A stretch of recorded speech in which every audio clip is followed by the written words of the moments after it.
દિયોદર તાલુકાના મેસરા ગ્રામ પંચાયતમાં સરપંચની ઉમેદવારી નોંધાઈ।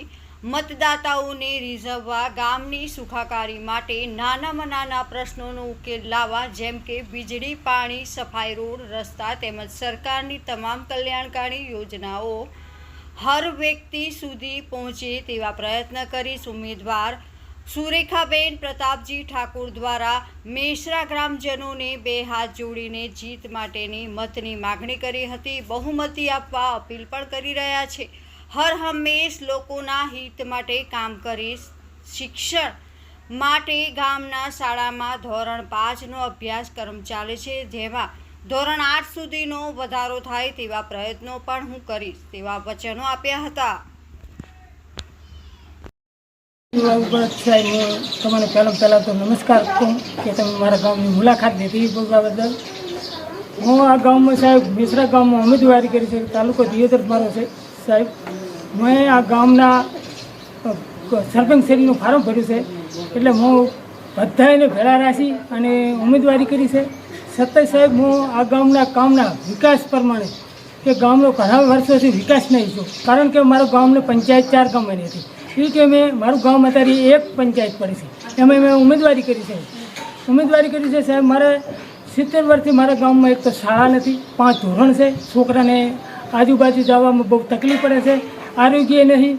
પછી સાહેબ મારા ગામમાં તળાવનું ભરવાનું નહીં, એટલે તળાવ સરકાર સાહેબને વિનંતી કરીશ કે તળાવ જલ્દી ભરે અને બીજું ગામમાં બગીચો બને।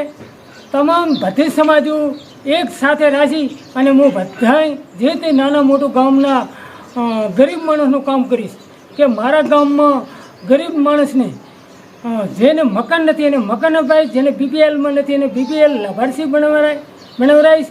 અને તમામ બધાય પંચાયતમાં જેટલા સભ્યો અમે બધાય સાથે રહી અને ગામમાં કોઈ ભેદભાવ વગર, કોઈ કોમવાદ વગર બધા સાથે રહી અને અમે વિકાસનું કામ બધા કરશું। અને મેં મારા ગામમાં એટલા માટે ઉમેદવારી કરી છે કે મારા ગામનું સારામાં સારું કામ કરાય અને સારામાં સારું આ ગામનું વિકાસ થાય, કારણ કે રોડ, રસ્તા અને ઘણું બધું ગામનું કામ બાકી પડ્યું છે સાહેબ।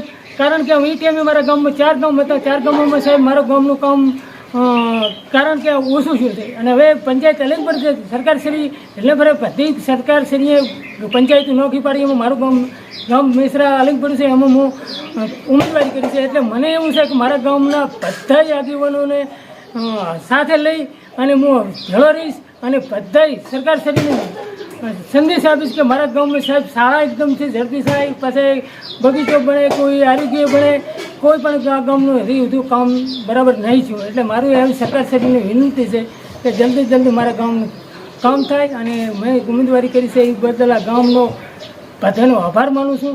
હું આ ગામમાં કોઈ વિવાદ નહીં કરવા માગતો, આ ગામને બધાને સાથે લઈ અને કામ કરવા માગું છું અને ગામ સમજ મારા ભેગું છે અને આ ગામને હું એવું કહેવા માગું છું કે મારા સાથે રહેશે અને બધાય ઉમેદવારી કરવામાં કરાય છે, એનો બધાને હું આ ગામને બધાને આભાર માનું છું।